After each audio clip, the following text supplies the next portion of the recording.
আসসালামু আলাইকুম। Hello viewers. আজকে সালোয়ারের একটা নতুন ডিজাইন তৈরি করব। তো চলুন ভিডিওটি শুরু করা যাক। তো প্রথমে একটা বুকরমের কাপড় টুকরো নিয়ে নিয়েছি স্কোয়ার শেপের।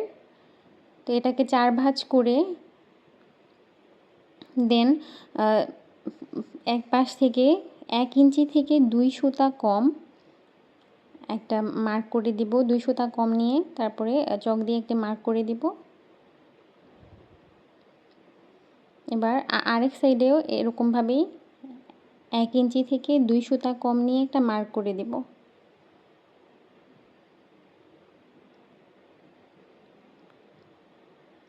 এবার মার্ক দুইটিকে একসাথে মিলিয়ে একটা স্কোয়ার শেপ দিয়ে দিব।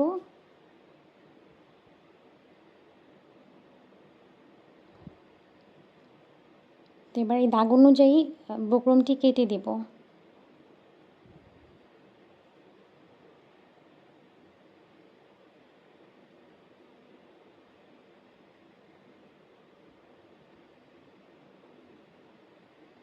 তো দেখুন সাইড থেকে 1 ইঞ্চি থেকে একটু কম বক্রম রেখেছি এটা সেলাইয়ের জন্য। তো এমন একটা স্কোয়ার শেপ কাটতে হবে। তো এবার এই বক্রমটিকে একটা কাপড়ের উপরে পেস্ট করে নিয়েছি। এবার সাইড থেকে কাপড়টা বক্রমের উপরে ভাঁজ করে সেলাই দিয়ে দিব।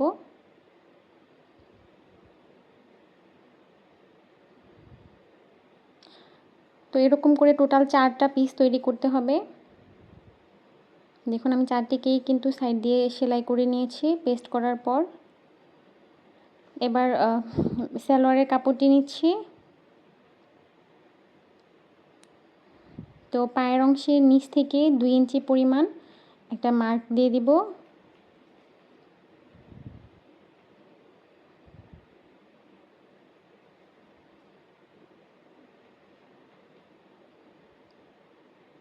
তো পুরো কাপড়টাতে 2 ইঞ্চি করে মার্ক করে একটা স্কেল করে দিয়েছি, দাগটা টেনে দিয়েছি সোজা।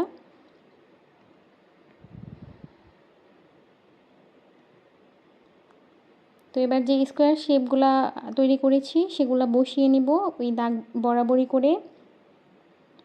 স্কোয়ার শেপের যে ভিতরের যে শেপটা আছে ওই যে কণাটা ওইটা যেন দাগের সমান থাকে সেভাবে রেখে তারপর বসিয়ে দিব।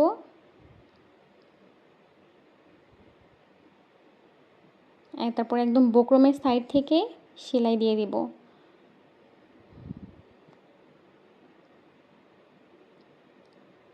দেখুন সেলাইটা কিন্তু শেষ করার দিকে একটুখানি পাকা করে নিব যাতে ছুটে না যায়।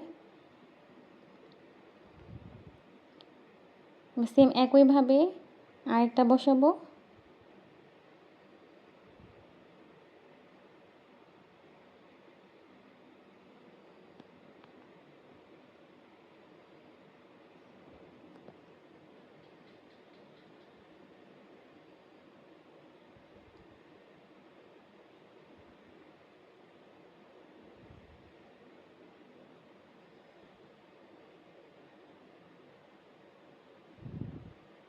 এরকম করে যে বাকি দুটি আছে সেই দুটিকেও একইভাবে বসিয়ে দিব।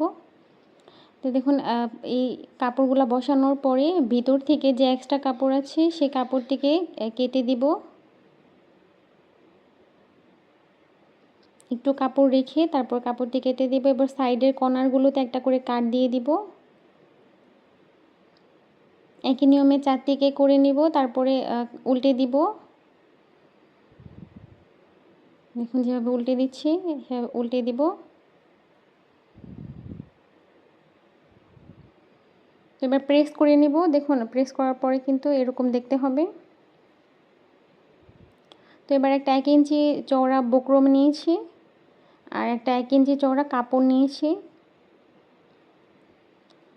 তো এই কাপড়টির উপরে বক্রমটিকে রেখে 2 সাইড থেকে ভাঁজ দিয়ে দেন মাঝখানে একটা ভাঁজ দিয়ে দিব। এরকম চিকন করে একটা ফিতা তৈরি করে নিব।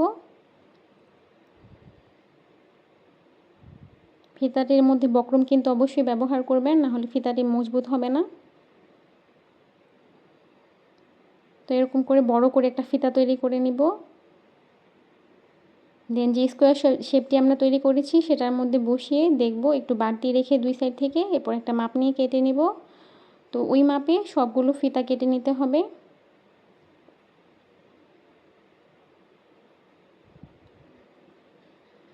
দেখুন, তো এভাবে করে বসিয়ে দিতে হবে।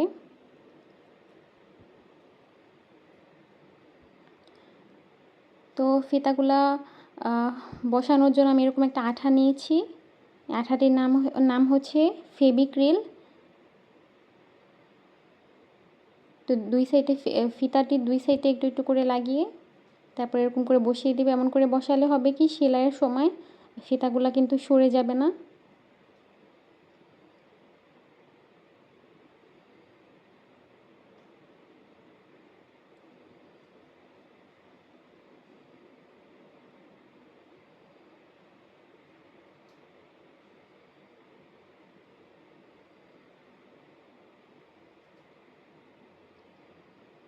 চারটি ঘরেই কিন্তু এরকমভাবে এই ফিতাগুলো বসিয়ে নিব। তারপর উপর দিয়ে একটু প্রেস করে নিলেই শুকিয়ে যাবে। এবার সাইড থেকে 1/2 ইঞ্চি দূরে সেলাই দিয়ে দিব। তাহলে নিচে যে ফিতাগুলো লাগিয়েছি সেগুলাও সেলাই করা হয়ে যাবে একসাথেই।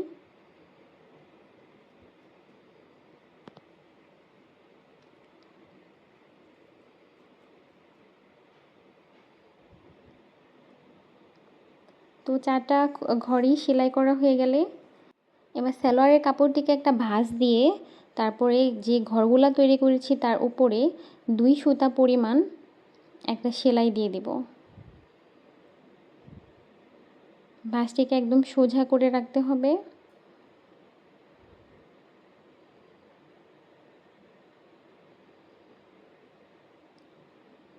দেখুন, এবার একটা সেলাই দেওয়া হয়ে গেলে এবার আরেকটা ভাঁজ দিব কাপড়টিকে। ভাঁজ দিয়ে দেন আবারও 2 সুতা পরিমাণ কাপড় সেলাই করে দিব। চাইলে স্কেল দিয়ে দাগ টেনেও নিতে পারেন। একদম সোজা করে সেলাইটা দিতে হবে।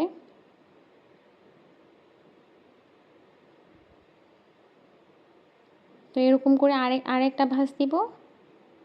এবার আবারও একই নিয়মে সেলাই করে দিব।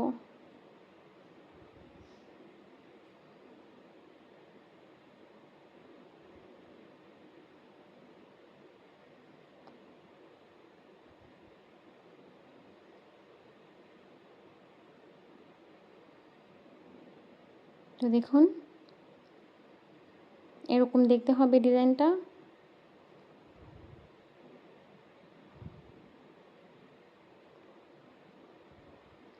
তো এবার নিচের বর্ডারটা তৈরি করব। তার জন্য একটা 1.5 ইঞ্চি চওড়া কাপড় নিয়েছি। এবার কাপড়টিকে সালোয়ারের ফ্রন্ট সাইডে রেখে তারপরে উপর থেকে হাফ ইঞ্চি সেলাই করে দিব।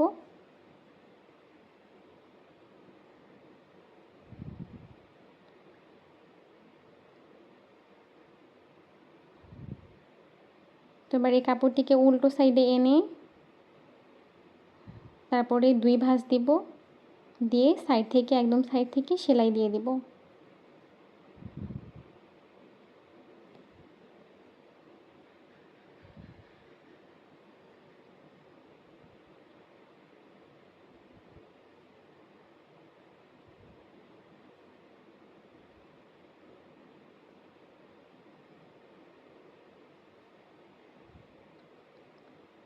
এবার নিচের বর্ডারের নিচে একদম সাইডে আবার আরেকটা সেলাই দিয়ে দিব।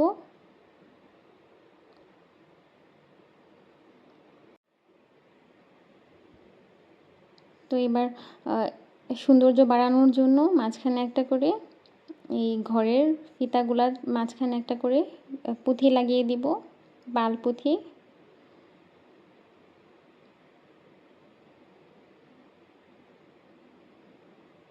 দেখুন, লাগানো হয়ে গেছে। তো এই তো রেডি করার পর দেখতে এরকম লাগছে।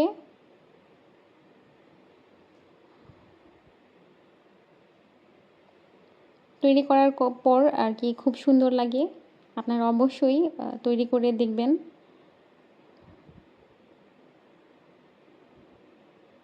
তো আশা করছি ভিডিওটি আপনাদের ভালো লেগেছে। ভালো লেগে থাকলে একটা লাইক দিবেন আর চ্যানেলটিকে সাবস্ক্রাইব করে পাশে থাকবেন। আল্লাহ হাফেজ।